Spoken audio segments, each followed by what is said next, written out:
Hello, Gemini, Sun, Moon Rising, and Venus Signs. Kamusta kayo?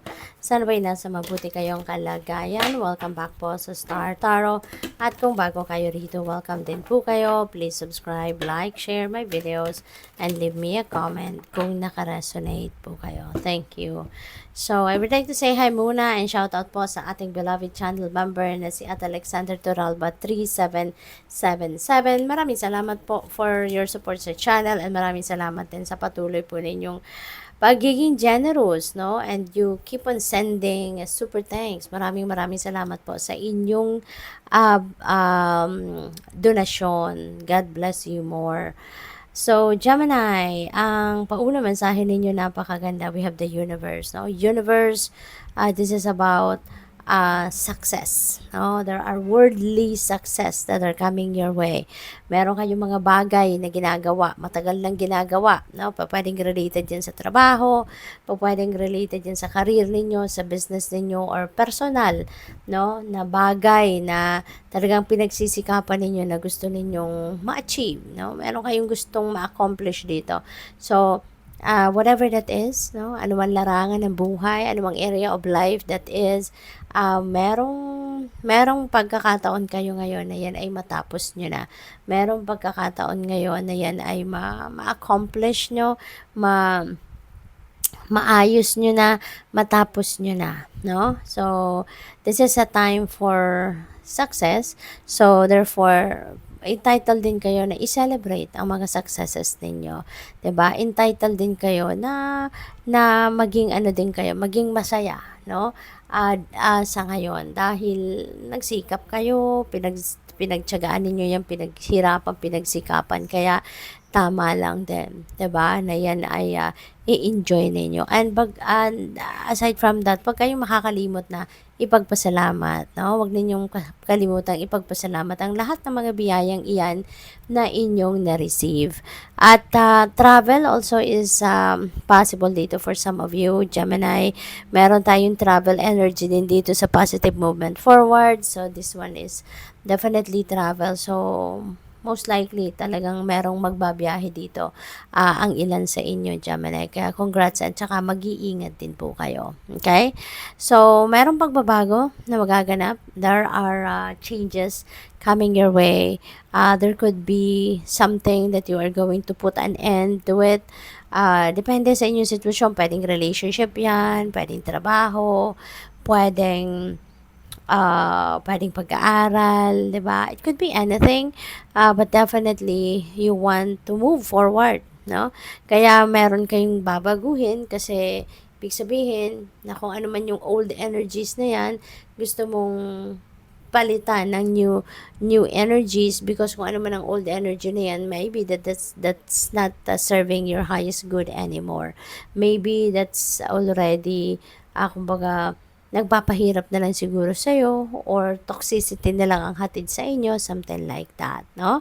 Kaya, isang tabi nyo na muna yan, alright? At, tama yan, i-welcome ninyo kung ano yung maganda, mabuti, positibo, okay? So, we have positive movement forward. Alright? So, dito naman, this is really beautiful kasi moving forward na ang iba sa inyo rito. You know, there could be travel, no? There could be expansion na pupuntahan kayo. Maaaring papunta na kayo sa pagsisimula ng bagong yugto sa buhay ninyo. Pwedeng bagong relasyon, trabaho, career, business, friendship, you know, mga ganyan. So, good luck sa'yo. Kasi, napakaganda na kayo ay positibo ang ganap. Napakaganda na kayo ay pa-forward, pausad, no, sa buhay. So, tingnan natin ano pa ang mga kaganapan sa buhay ninyo. I would like to say thank you for all who have subscribed already to my channel. And if you haven't subscribed yet, subscribe na po kayo. And also, please click the join button, no, if you would like to join the membership po sa channel. At saka, Maraming salamat din sa mga cross-watchers na nandito and sa mga hindi nag-skip ng ads. Maraming salamat po sa inyong lahat. And if this messages doesn't resonate with you, or yung kabuuan ng reading, kung hindi po ito nagre-resonate sa inyo, I suggest na panoorin po ninyo ang inyong rising sign, or yung moon sign, or yung Venus signs ninyo, no? At para na baka doon ninyo mahanap, no, sa ibang part ng chart ninyo yung messages na magre-resonate sa inyo. Your past supports your future. That's very true. Kasi kung ano man ang mga nangyari sa inyo sa mga nakaraang panahon, no, sa buhay ninyo, for sure there are lessons that you've learned. For sure there are wisdom that you have gained from the circumstances sa buhay na pinagdaanan ninyo in the past. Kaya yun din, no, kung anong mga natutunan ninyo, yun din ang magagamit ninyo towards sa mga sitwasyon ninyo sa buhay sa ngayon and sa future, 'di ba? At yun din ang magpapatibay, no, sa inyong future, makakasuporta sa inyong future. Kasi kung ano man yung kunyari, mga hindi magandang nangyari sa inyo sa nakaraan, for sure meron kayong natutunan dyan. And of course, hindi nyo na yan gagawin uli. Kung gagawin nyo naman, kung may encounter nyo naman muli ang ganun sitwasyon, so definitely natuto ka na. So mas alam mo na kung paano ito i-approach, 'di ba? Kaya mas magiging matalino ka na in a sense. So we also have prosperity sisters, our happiness and joy. Wow. So ibig sabihin nito, no, na you are going to be prosperous and abundant.